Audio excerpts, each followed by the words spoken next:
Well, I want to thank everyone for coming tonight to our public image session on marketing your fundraisers.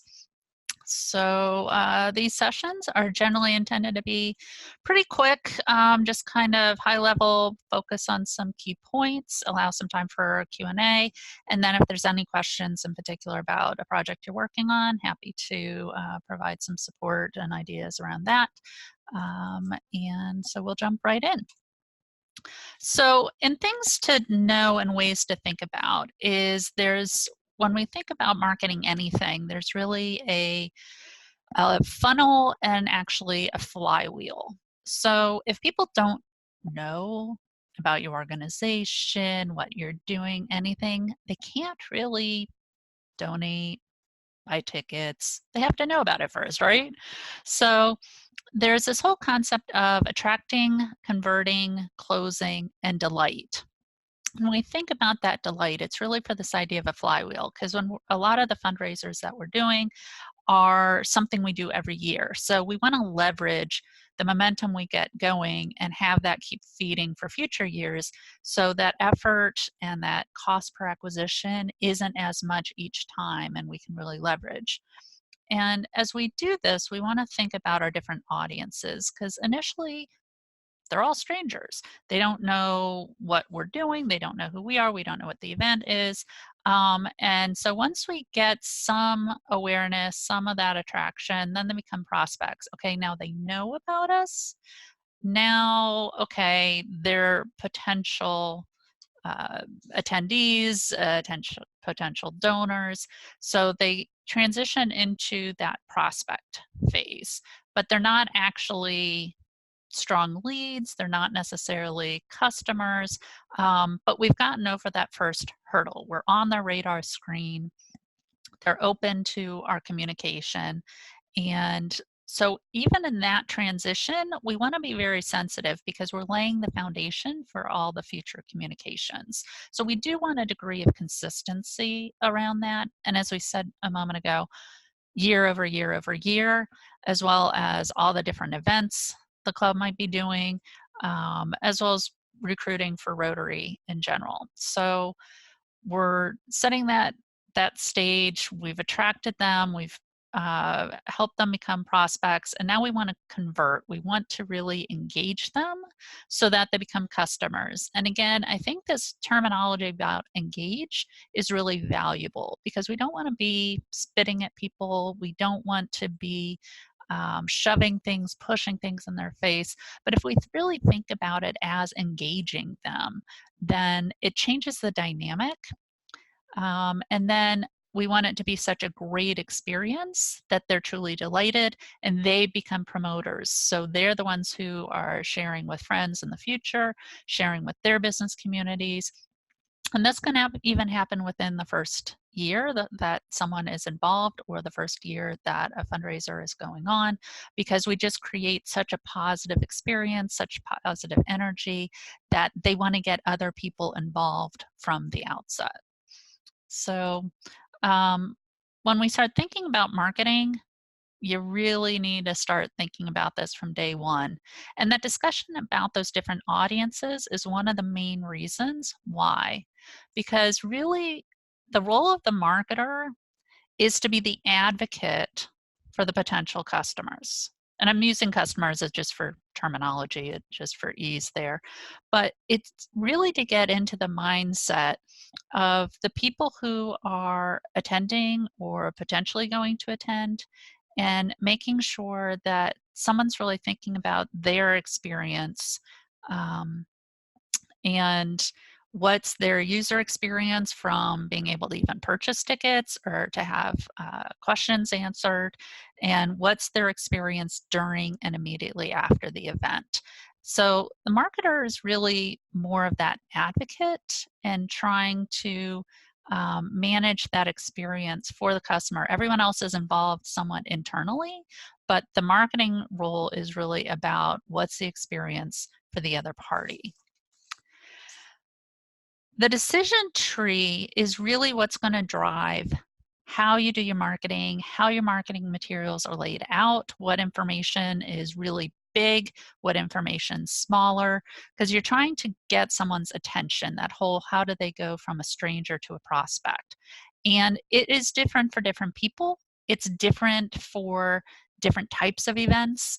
Um, so we want to think about, have we built enough consistency of our branding around Rotary so they know, okay, if Rotary's doing it, I'm in, do whatever. I just really want to support. I really value what they do.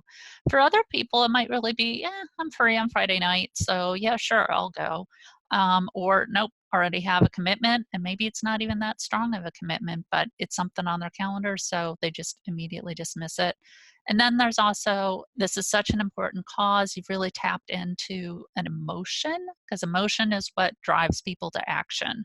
So you've tapped into an emotion, and then they'll be like, I'll clear my schedule, whatever it takes, I'm there. So we want to be thinking about the fact that for any individual fundraiser, we actually probably have people that fall into the different buckets. Um, and so we just want to be sensitive, like, where do we really think we're going to get the most people? Or if it's truly a dollar-driven fundraiser, who are the people that will be able to really support this event financially, and look at the decision tree that way. But before designing any materials, before really zeroing in on your hook, think about who those key audience members are, what that objective truly is, and what's the decision process the person will go through to decide if they're going to support or not. So mentioned a moment ago with branding, and one stat was saying an online display ad needs to be visible on a page for 14 seconds on average in order for a consumer to gaze at it for one full second. And online ads that appear on web pages for less than 14 seconds garner less than 1 second. To achieve 2 seconds, you need the ad on screen for 33 seconds. However, people are changing screens rapidly and regularly. So we have to really leverage the brief attention that someone's going to give to our ads, whether they're on Facebook or different locations, as people are walking through the grocery store. And so that's where branding really comes in, because we want to have consistent branding. We don't want to waste the few seconds that we may get of their attention trying to tell every part of the story. Like we were saying with the decision tree, maybe we've already gotten good reputation with Rotary because we're part of this global organization. So if we leverage the Rotary branding, whether it's Plano East or Plano Metro or Grand Prairie or wherever, by using that consistent branding, people can say, okay, got it, Rotary, know who they are, beautiful, next. And then for your event, you probably, if it's something you're going to do year over year, you want to use a similar type brand that, again, is consistent across all the different devices. So if you have like posters and rack cards and Facebook ads and on your website and all these different pieces, it's like, okay, people can visually associate this as part of this, as part of this. And there's a marketing principle that you have to have at least 7 touches. So 7 of these impressions across radio, digital, wherever it is, at least 7 times before someone's ready to say, I think I've heard of you. Now what do you do? They don't register it. They're not committing it to memory the way that we are, who are going to meetings and talking about it every week at our club meetings. So we want to have that consistency so that we can get them to that next detail for making a decision to actually support. So some practical places, Facebook, pretty obvious. And so we want to, while the checkbox is for private event, you actually want to be choosing public event. And a great resource to see some more details about really leveraging Facebook and Facebook events in particular, Social Media Examiner. They are really the Bible for all things social media. So you can find even more articles, but this is one that just wanted to quickly share for some details, some how-tos, some best practices. To also don't forget about Instagram, especially if you're looking to broaden to a potentially younger reach, although the research has confirmed that our 18 to 35-year-olds, 18 to 25-year-olds are absolutely on Facebook. But LinkedIn, I'm sorry, excuse me, Instagram is definitely another place, as well as with their advertising. So with Facebook and Instagram, not only to post, not only to have an event, a Facebook event, but to consider if you do have some budget to add some advertising in both Facebook and Instagram. Just a quick note, don't forget to include when you're setting up the event a link to where you can purchase tickets and to update the button on your main Facebook page for your club with a link to be able to purchase those tickets to your event. Meetup is another place, especially if your club is using them for promoting your meetings on a regular basis, to go ahead and use Meetup as a place to promote the event. People do a lot of searching to fill their social calendar. So this can be a great place to go ahead and add your event. And they do have some good tracking resources within that. Eventbrite. So, and apologize, I didn't update the link there, my mistake. But so Eventbrite is another major place where people are looking for where to fill their social calendar. And like I was saying before with the decision tree, they even have on their homepage, this is front and center. They have massive amounts of data to prove. People are choosing, you know, differently about how they're going to make a decision, what they want to do, when they want to do it. So to just validation on that, but Eventbrite is a really great place to promote your event, but it's also a really good tool for if you are selling tickets for managing that. It's built specifically for that. There are certain costs involved, but they do streamline a lot and they do have some nonprofit options. So if your event is going through a club's foundation, that might be an option to consider. If you are using Club Runner, they do have an add-on for events. And is also integrated with their paid add-on for e-commerce. So can look into that as well. And let's not forget the obvious, your website. So make sure that you don't forget to put it on your website, or if you have a dedicated other location or the ticket sales are being managed somewhere else, just make sure that your website is a coherent whole place where someone can get all the relevant information, as well as communicate with club members if they do have questions. You also want for media that they know where they can go to get information. Email. So want to make sure that in that nurturing, so someone becomes a prospect, but how do you convert them? If you're able to get an email address and have them opt in to receiving communication, that is a beautiful thing. That also allows you for when you're ready for the next year to go ahead and reach out, especially maybe offer incentives for purchasing tickets early, which then also gives your club cash flow as you're starting to build up and prepare for the following year's event. So things to keep in mind though is you really, again, you're the advocate for the customer. So you don't want to spam. You're wanting to engage. You're wanting to make sure that you're providing useful, helpful, relevant information. You're not going too frequently. Run spell check. Don't forget to include a text-only version. More and more people are looking at emails on their phone, and many do have image defaults turned off. And you can use tools like Evite to potentially manage it, but you do want to actually use some sort of email tool. There is something called the CAN spam law.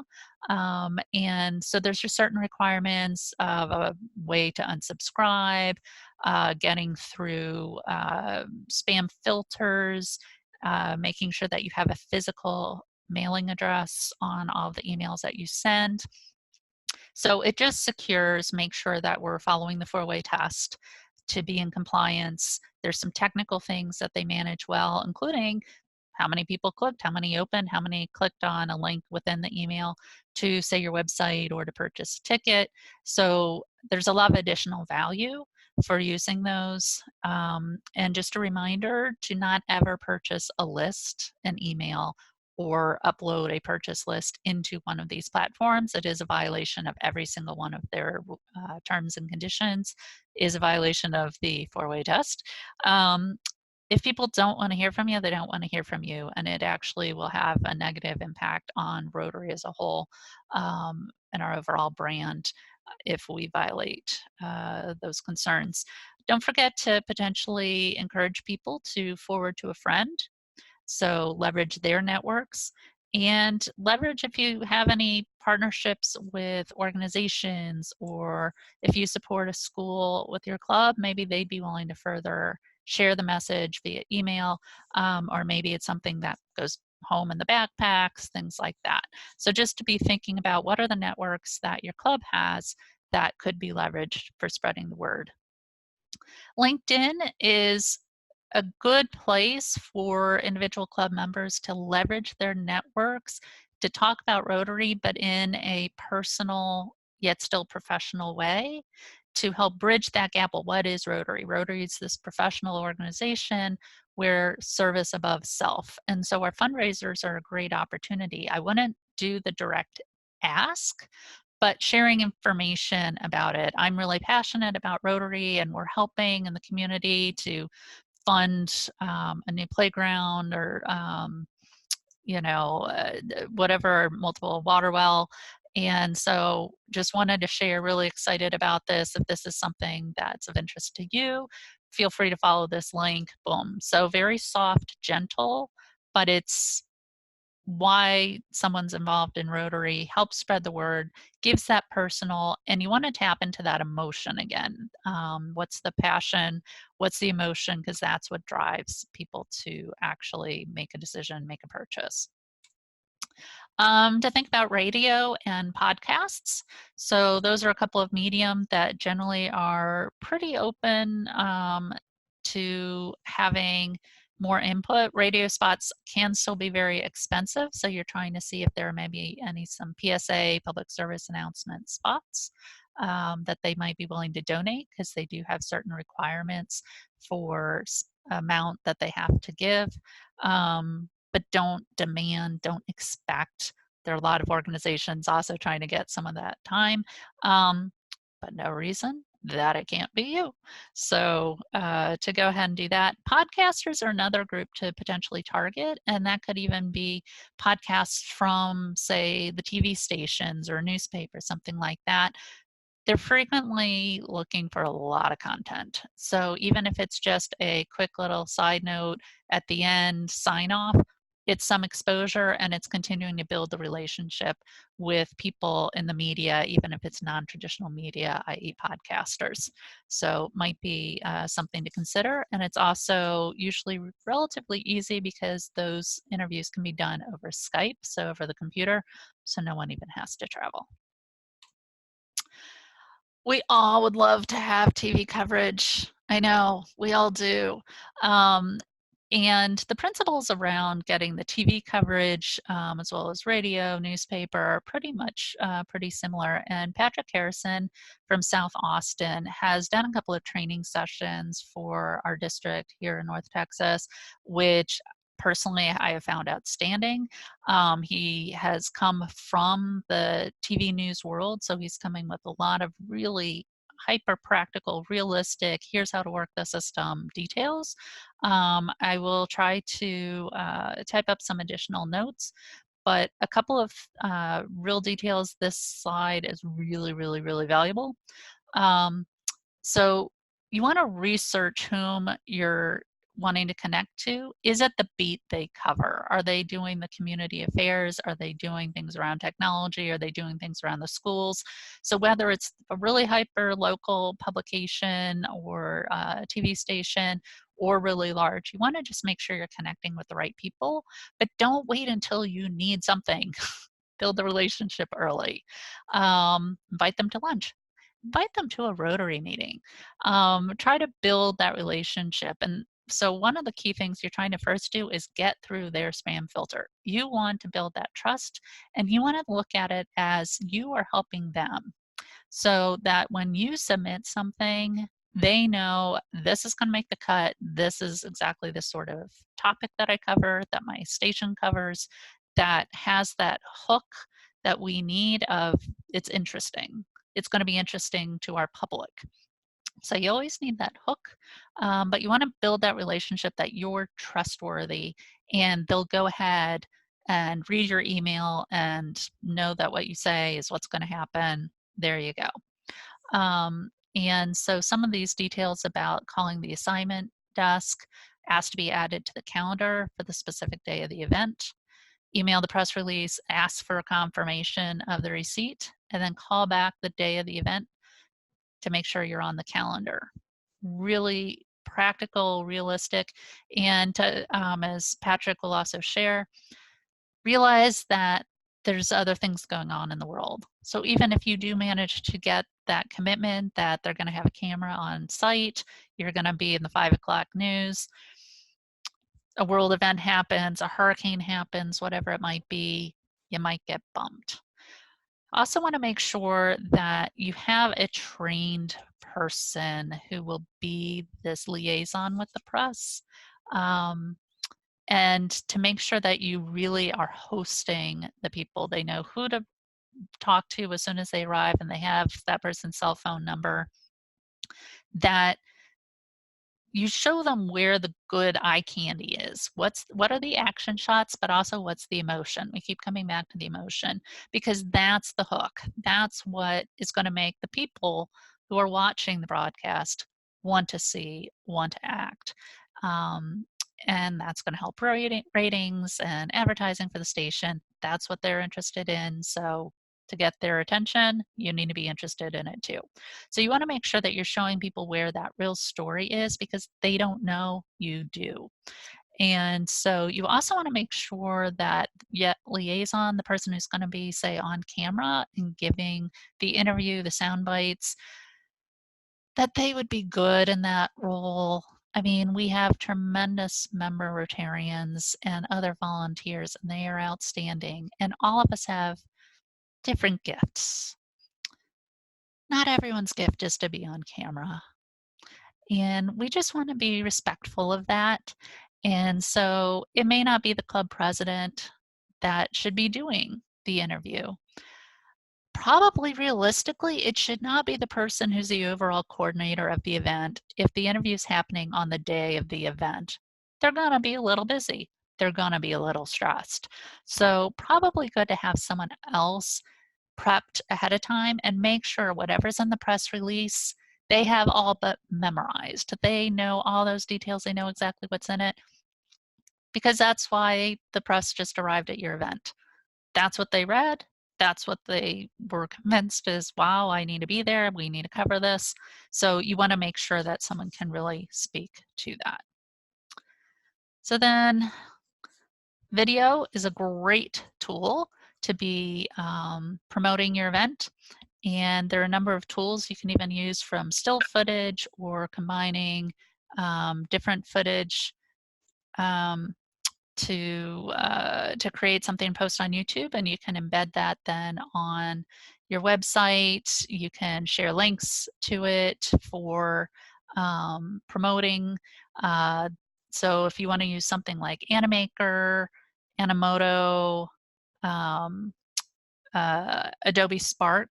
If you actually go to spark.adobe.com, those all have free options. A lot of cell phone, especially in the Apple marketplace, that they have a lot of different apps you can also look at to create different videos. But video is huge from search engine optimization. And it's huge from just viewer engagement. It's a great way to tell your story. So those are a couple of things to look for. And YouTube is a great place to put it. It's the #2 search engine. So you can leverage the benefits of that. One thing to just consider is that if you do have any music in the background, watch for royalties. So don't just grab your favorite popular tune. You've just violated the law. Not a good thing. If you use a tool like YouTube, they actually have a number of soundtracks that are royalty free that you can use. Some of these different tools, especially if you were to go with one of their paid versions, we usually will have an inventory of some different song tracks that you can also use. So just to kind of somewhat recap, we're looking at pre-event, day of, and post. So you really want to think about the 3 different phases, and you need to be thinking marketing and advocating for marketing at each stage. So before the event, make sure you have a really good press release that summarizes the who, what, when, where, and most importantly, why. That's what people care about, is the why. So develop your branded materials, make sure you have a consistent brand across all levels, carry that brand into the day of events so people are like, yep, I'm in the right place, and there's a continuity. Encourage them to take photos, have different hashtags. So the hashtags are really going to become valuable at this stage, because then when people are at your event, get them to use the hashtag, you can now find them on social media. Otherwise, you can't find them. So that's where the hashtag really comes in. Also encourage people to use the hashtag District Proud. So that's the $ District Proud, all as one, because that will help it be caught by our district, and further amplify your message. And remarketing might be something you want to consider. So if someone has previously been looking at your website in that part of your web, or seen a Facebook ad, to close the loop, keep showing it to them prior. So you can turn that off for the day of, but wanted to not forget about having that remarketing option. And post-event, have a follow-up survey. Try to get feedback, what's working well, what's not. The experience of the customers may be very different than the Rotarians working the event. So we want to get that feedback. We also want to try to get some good quotes from people that we can use in future marketing efforts. So whether you capture those day of, maybe just have some cards around, or use a QR code to get people to a page on your website where they can submit quotes, or maybe tie it back to the event page itself on Facebook, would be great. And then just make sure that everyone gives feedback who worked the event as well, of how it went. Include external volunteer organizations, and also make sure that you circle back with your sponsors.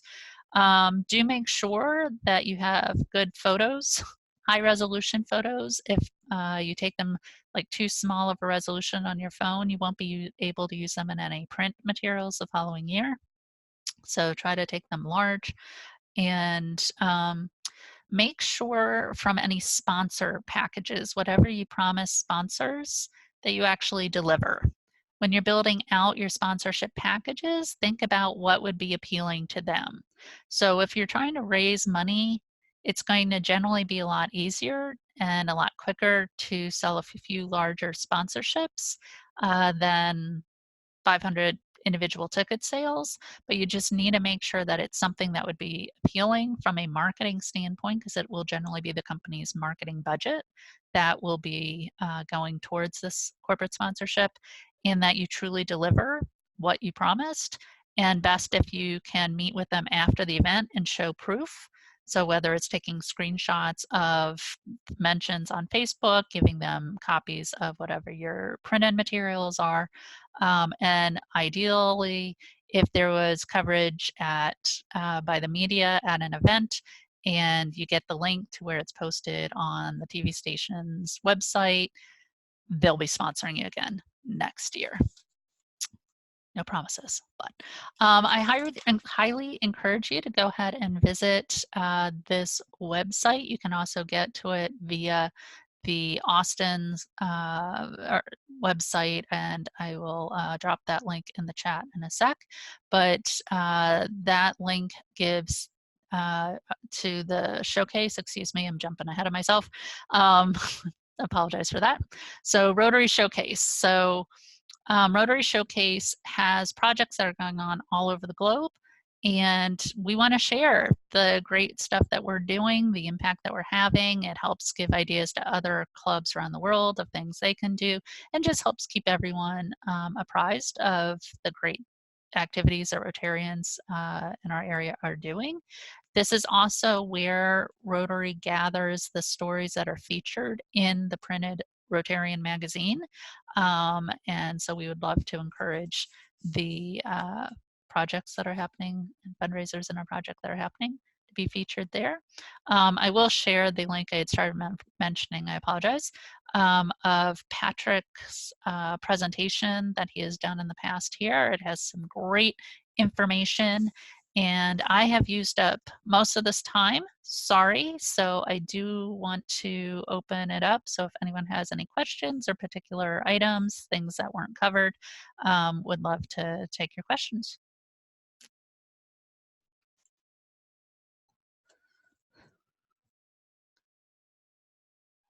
No questions. You did a great job, Lynne. No, thank you very much. Hopefully this is all helpful to people, and I have to find that link for everyone. I'm so sorry. I'm so sorry. So did want to let you know about the next one of these if you are so interested. And that is going to be on, with all the screen shares, I can't get to it right away. It'll be on the last Monday of October. So that will be October 28th, again at 6 p.m. And that one is going to be on our Rotary Master Brand, using Brand Center, and a club brand audit. How do you know if you're actually using the correct master brand? That will help you out. So does anyone want that link, or are you kind of overwhelmed enough as is? Well, I want the link, but I'm driving right now. Okay. And I know how to get in touch with you, so I can send that to you. Are you going to post the replay and the Yes. slides from this session? We've been posting the presentation, not necessarily the slides. Would the slides be helpful? It would, both would be great. Okay. Yep. And so you're those, posting these on the district website? yes, in the public image section, and in the lower left on the Rotary5810.org public image section, that is where the links to the previous videos and all of these videos will be. Well, very cool. Actually, I don't even know how I found out about this. It was on my calendar. Oh, so cool. I don't know where. I must have saw it somewhere and I put it all in there. So was this in Pam's newsletter or something? I believe it was, yes. Okay, so that must be where I saw it. Well, I'll look on the public image section for your other one. I think this is really great. I mean, it's a shame more clubs aren't on live, but being on the website, it'll allow them to see it, because this is a subject everybody cares about. Excellent. Well, hope. And if there are subjects that people would like covered, please, please, please let me know, and we will add it to the schedule. You might already be doing it, but encourage Pam to add something on her newsletter that talks about what you're doing, and more importantly, the replays. So people could go back and look at the ones that you already did, so they don't think, oh, I missed it. Too bad, too sad. Yep, yep. Okay, I will share that with her. Thank you. Unfortunately, you're missing the one that's going out tomorrow, but for next month. Exactly. After I was watching you today, I'm like, oh man, I forgot to tell her about our Halloween party. But oh well. Oh, yeah. That's always, once you hit send, it's like, oh, yeah. Awesome. Great. Wonderful. All right. Well, again, thank you guys so much. Thank you for what you do for Rotary, and hope you can join us next month. And if not, again, the replays are always available online. Excellent. Thank you very much, Lynne. This was great. Excellent. Thanks so much. Take care.